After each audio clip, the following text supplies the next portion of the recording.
Everything is changing around us. Old political divisions are shifting. Technology has torn down barriers. And across the globe, power is returning to the people. From outside the Beltway, you get a different perspective.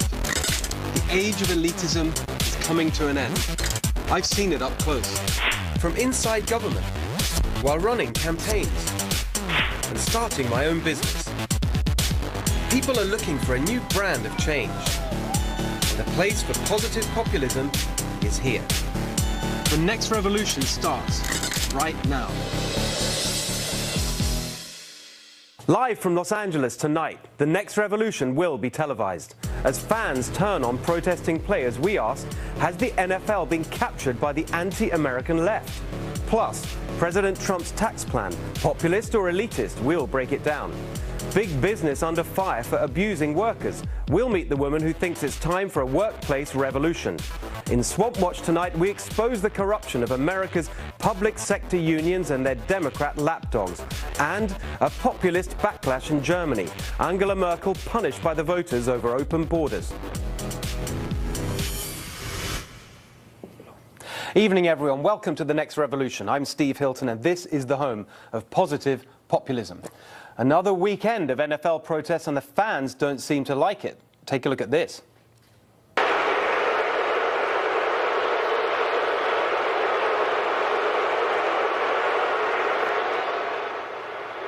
Tonight, I want to give you the populist take on the NFL story. Let's start by saying what is obvious. These have become partisan political protests, plain and simple.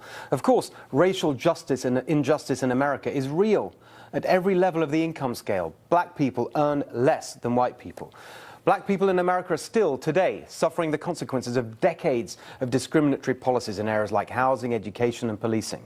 A rising tide has not lifted all boats, and will not without specific action to correct past injustice. But these football protests have got nothing to do with that. What specific action is being demanded here exactly? Nothing. It's just vague, anti-Trump showboating. And we could just dismiss it if it wasn't for the fact that protesting our anthem, protesting our flag, is not like any other protest. It actually has an effect on our national culture. It undermines it. I know what I'm talking about because it happened where I grew up, in England.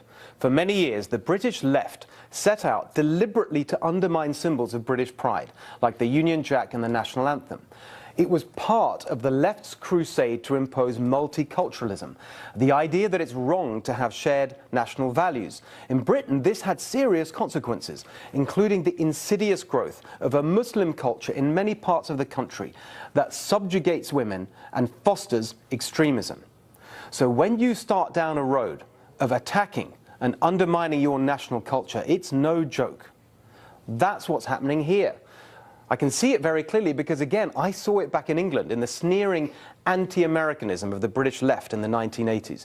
The anti-American left captured the British Labour Party. And it wasn't until Tony Blair in the mid-90s that patriotism became politically mainstream again. One of the things I always admired about America was the sense of broadly shared patriotism. But this NFL protest and the instinctive support for it from Democrats shows something very disturbing. That the Democratic Party here in America has also been captured by the anti-American left, by a cultural elite that thinks patriotism is embarrassing, that America itself is embarrassing, worse than other countries.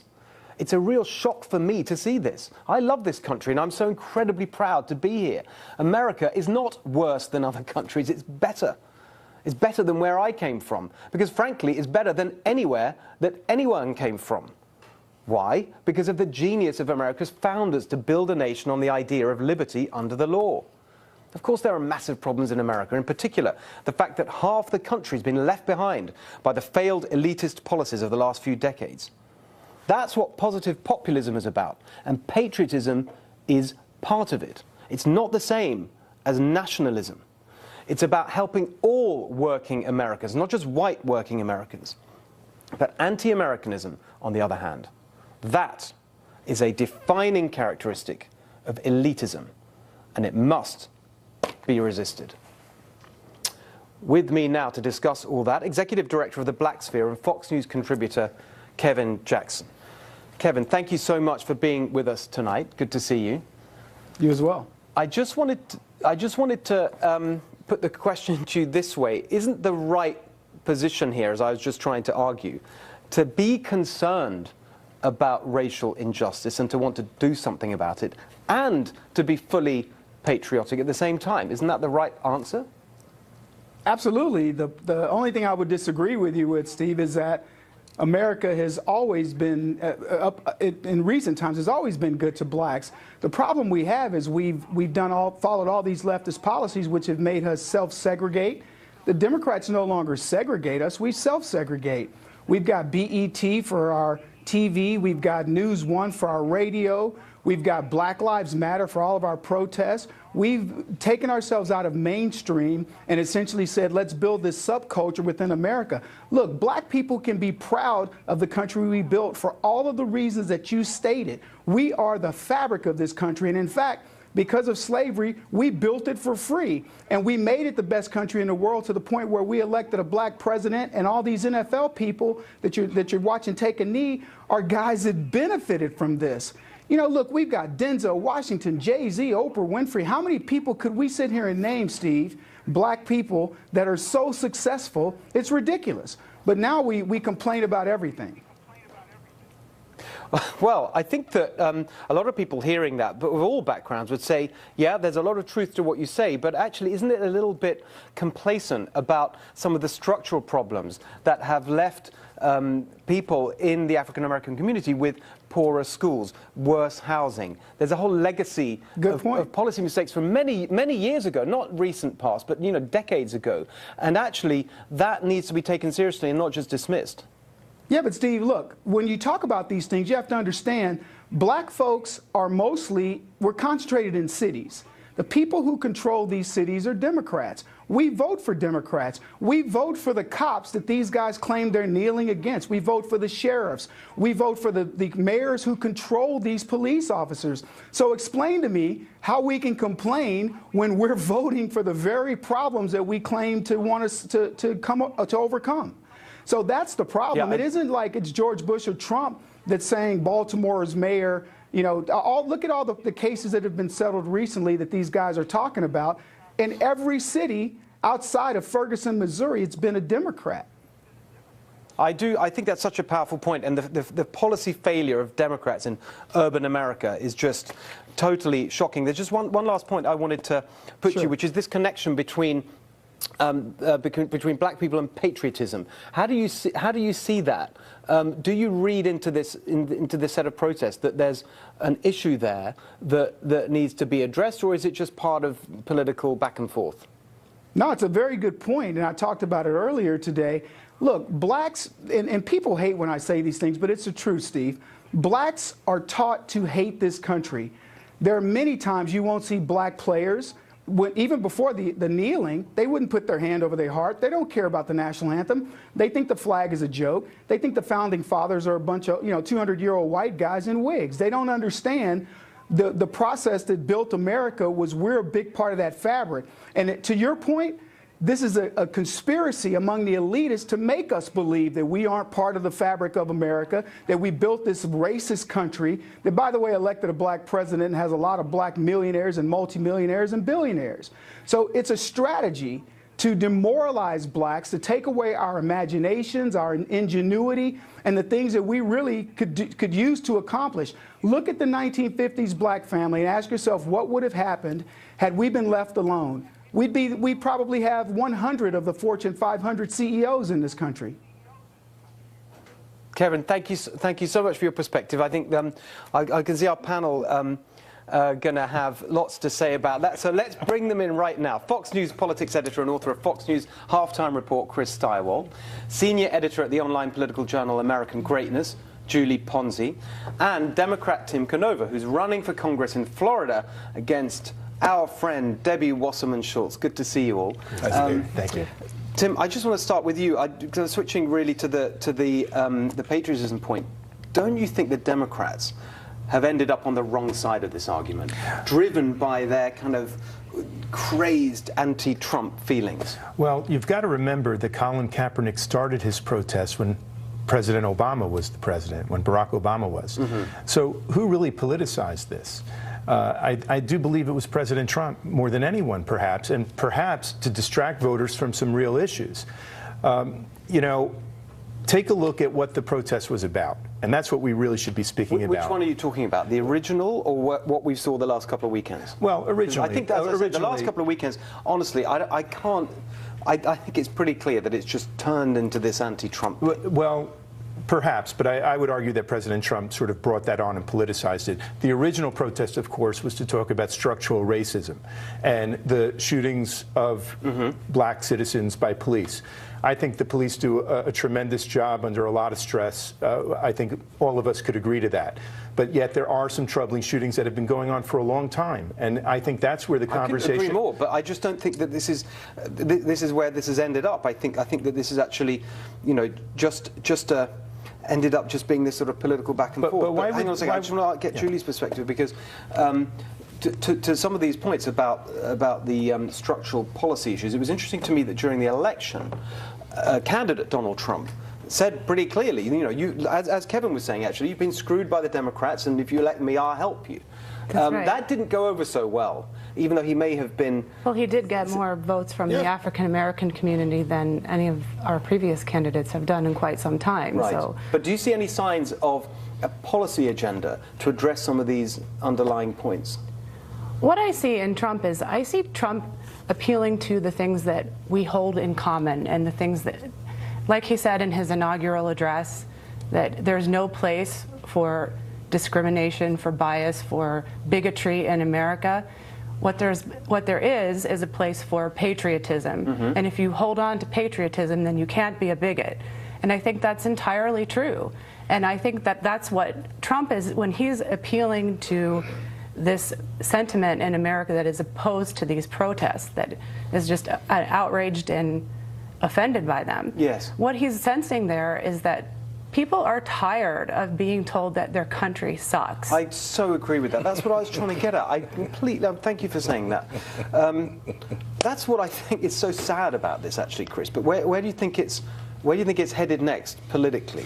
Well, probably nowhere in particular, because this is a culture issue, not a government issue. The government can't make you love the country, and both sides are now exploiting it. So if we look back to what Obama did, politicians have a long history of commenting on passing controversies, and sometimes they heal and sometimes they divide. Sometimes what they say brings people together, sometimes it drives people apart.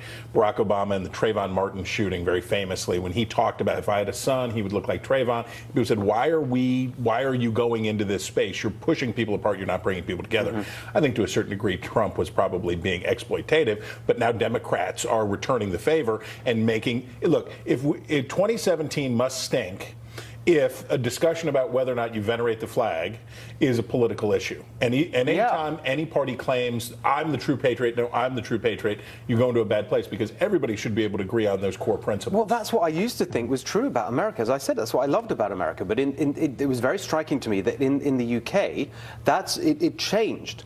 And it did get politicized. And there's a long period where the flag was highly political and became something that was associated with the extreme right, and it wasn't a mainstream thing. And that was all driven by the left, saying this is not just patriotism, it's something worse than that, something nefarious.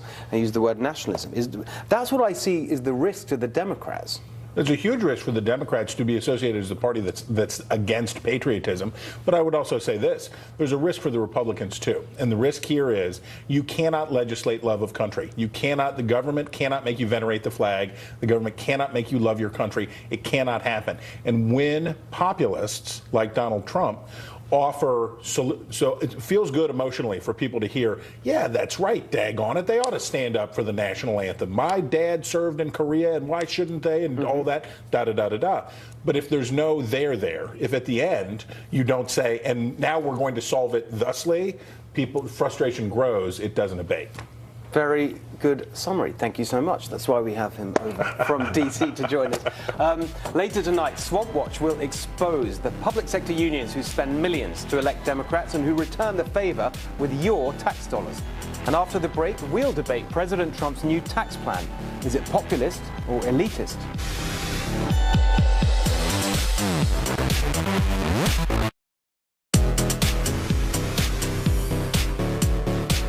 President Trump and the GOP rolled out their new tax plan this week. They say it'll help the middle class. Democrats slammed it as a tax cut for the rich. So who is right? Is it populist or elitist? Let's play the game. The way this works is we're going to go through with the panel here some of the key elements of this plan, and we're going to have a quick discussion, and then we're going to say populist or elitist. By populist, we mean does it help working people or the rich?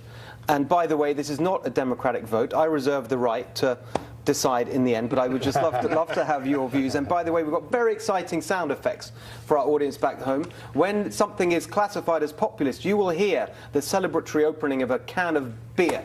But when it's elitist, it will be the popping of a champagne cork. Oh. So there we are. So let's see if we can make this work. Julie, let's start with the doubling of the standard deduction. Where would you put that on the spectrum? I would say that tends to be more populist because that is something that would be good for people who are not itemizing. Yes. Although I think there's a danger, as I was mentioning to you earlier in the break, that if Trump isn't careful, he's going to alienate people who are at the upper spectrum of the middle class. Right, he says he doesn't care about that, so in fact, he might want to punish us. We'll get to that later, but I agree with you. He's going to care about that when it comes time for re-election. But I agree with you. I'm going to vote for doubling the standard deduction as a populist move. There we are. No, it's nice. That's like Miller Lite. I like it. There you go. That's the idea. So let's there you are, Chris. Let's go to you next. Abolishing the state and local deduction.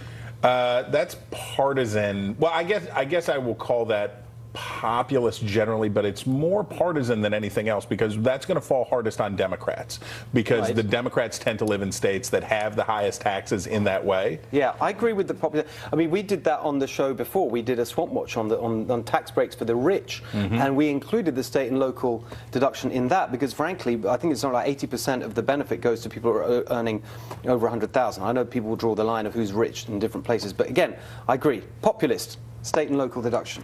Tim, the new rates, right? They announced this squishing of the rates to end up with 12%, 25%, and 35%. Populist or elitist? Absolutely elitist. When you take a look at what's happened to the distribution of income in this country over the last few decades, it's incredibly how top-heavy it is.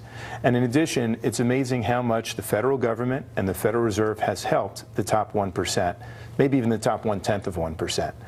So that casts doubt on kind of the legitimacy of all that income at the top. And it's incredible how top-heavy the distribution has become. And if anything, we should have higher tax rates. Why should someone who's making $430,000 a year, a family making that kind of an income, be in the same top tax bracket as somebody making $4 million or $40 million or $400 million a year? I think, funnily enough, I agree with you on that. And the thing I couldn't believe when they're trying to present this as a plan that helps working people, not the rich, and that's very much part of the president's message on this, is to increase the rate for the poorest and reduce it for the richest. I just don't understand how they got themselves in that position. Yes. And I don't know if it'll survive, but I agree. I think this one is elitist. So let's hear what that means. Oh, very nice. So I'm going to stick with you, Tim, for the next one. This is one very close to my heart. I've been going on about this for a long time. The corporate tax reduction from the 35% or so down to 20%, and the lower rate for the repatriation of corporate money from overseas. Populist or elitist? I think it's a tough one to answer, actually. 35% is a high corporate tax rate. Of course, their effective tax rate is much lower because of all the loopholes. So I can understand bringing down the legal tax rate and closing those loopholes. In that regard, I think that's very populist. It's also important to repatriate those profits. I don't see why they can't repatriate it still with a higher rate than they're talking about, though. Well, I think you're leaning towards populist, and I'm going to go all in on populist because I think that this one, in the end, it's not so much about the money, it's about the impact on jobs. And if we're talking about working people benefiting, what they really need is more jobs, more well-paying jobs. So let's go with populist for the corporate rate. Julie, abolishing the estate tax and AMT. Well, I think that probably the estate tax needs to be abolished. Right. Because I think that that will help families aspire to become more wealthy, and it definitely is an unjust tax because you're taxing people twice on money that they've already earned. So I think it should be abolished for that reason. But that's not going to help the middle class in any way, I would say. Yeah, I think that's right. I mean, if you actually, I think I agree with the points you make, but in an environment where the money is tight and they're going to be saying we can't afford to do this and we can't afford to do that, choosing that as a priority. I mean, I just looked it up. I mean, this affects people. You know, it's over 5.5 million, right? That's a lot. I mean, that's a lot. Yeah. Of money. I think we're going to go with Elitist for this one. And finally, it's not so much about the rates, but the general drive towards simplification of the system, putting it on a postcard, all of that. Where do you come down on that? Poor people and working people are more disadvantaged than anyone else by loopholes. I believe it was this Treasury Secretary Stephen Mnuchin sort of let slip. It was either him or Gary Cohn that basically said, well, the estate tax doesn't really matter because really rich people don't pay it anyway because they hide their money. And it's true. Yeah. It is true. Rich people know how to and pay, even if it's just $500 to an accountant, but they pay to find ways to pay the least tax possible. The simpler the system, the better it is for working people who pay taxes themselves. Look at this. We didn't even set all this up, and we completely agree. That was a very harmonious discussion. Populist on simplification. So that's not bad. I think we had a result of 4 of the 6 were populist and 2 elitist. So, you know, it's not bad, but could do better on the populism front. I'm sure we'll be hearing a lot more about the tax plan in the weeks and months ahead. But coming up later, we hear a lot about big donors on the right and their shadowy influence on policy. But what about the big donors on the left? The public sector unions who bankroll Democrats. We'll expose the corruption on Swamp Watch. But next, are employers the big government we really need to worry about? Our next guest warns that our workplaces may be hidden dictatorships.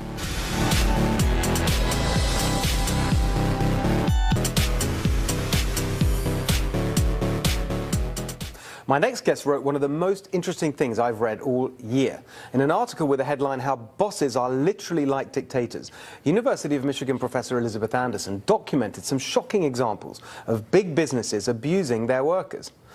Amazon bans employees from talking to each other at work, calling this time theft.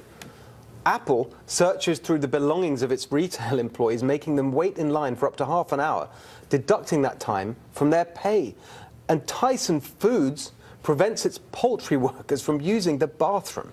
Some were forced to urinate on themselves while their supervisors mocked them. Elizabeth Anderson is the author of Private Government, How Employers Rule Our Lives and Why We Don't Talk About It. And she joins me now. Elizabeth, as I said, I thought your article was so provocative. What should we be doing about this problem of bosses behaving like dictators? What's that all about? Yes, so one of the things I think we need to be clear about is that when workers enter an employment contract with their employers, this isn't a free market exchange as we ordinarily understand it, because they come under the authority of their bosses. So they're actually subject to a little government, and the constitution of that government is a dictatorship. So you're comparing the relationship between an employee and their boss as a kind of government relationship. I think you talk about public government, which is the one we all think about, and then this is private government. That's right. It's private government in the sense that it's kept private from the workers, in the sense that bosses say, it's none of your business what orders I'm going to give you.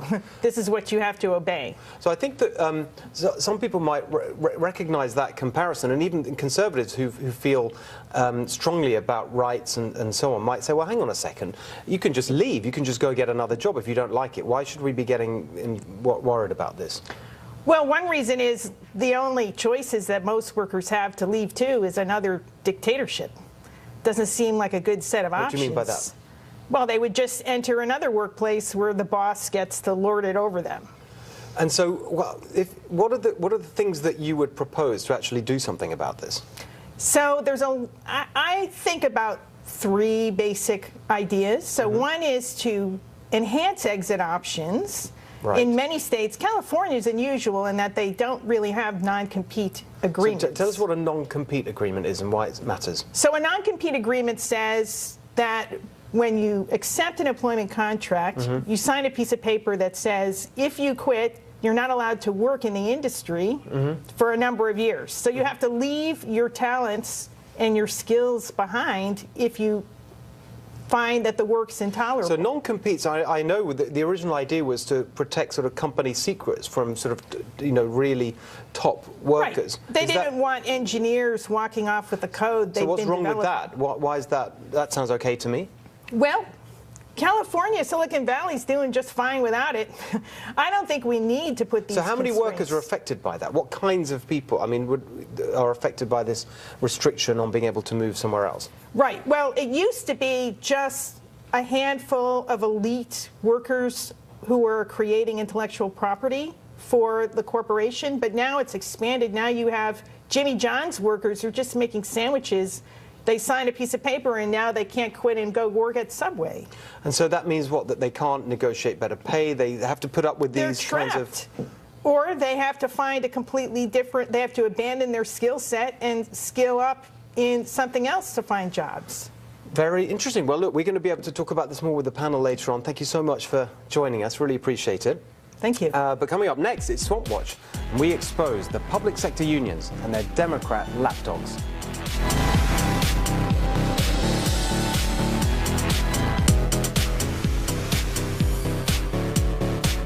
We hear all the time about the big money donors who pull the strings of Republican politicians in Washington. But what we hear less about is the swamp on the other side. The public sector unions who fund and campaign for Democrats and who get paid back with budget-busting pension deals and policy positions that favor their members' interests at your expense. Public sector unions and their Democratic lapdogs are tonight's Swamp Watch. Last week, the Supreme Court announced it will hear a landmark case on whether public sector unions, which represent government employees like municipal and state workers, public safety officers, postal workers and prison officers, can force workers who are not members to pay monthly dues that go toward collective bargaining and political activity. The man who filed the petition is Illinois Child Protective Services employee Mark Janus. He wants to keep his job without having to pay his union, the American Federation of State, County and Municipal Employees, AFSCME, because he says it contributes to Illinois' budget and pension crisis. Of course, he's right. But it's not just Illinois. AFSCME and other government unions spend millions trying to get their preferred candidates elected right across the country, from your local school board to the presidency. And, surprise, surprise, 90% of their donations went to Democrats. That kind of spending buys real leverage when you're sitting at the negotiating table across from the Democrats that you helped elect. One member of California's largest public employee union had this blunt message for her state's Democratic politicians. We helped to get you into office, and we got a good memory. And come November, if you don't back our program, we'll help to get you out of office. Well, at least she's honest about it. But guess who pays for the favors that the politicians dole out to the unions in exchange for getting them elected? Taxpayers, for almost every single category of employee expense: wages, pensions, paid leave, vacation. State and local governments spend more than the private sector. In fact, it's around 50% more in total. Yes, these are your tax dollars at work, helping to bankrupt Detroit in 2013 with half the city's debt owed to its employee pensions and benefits.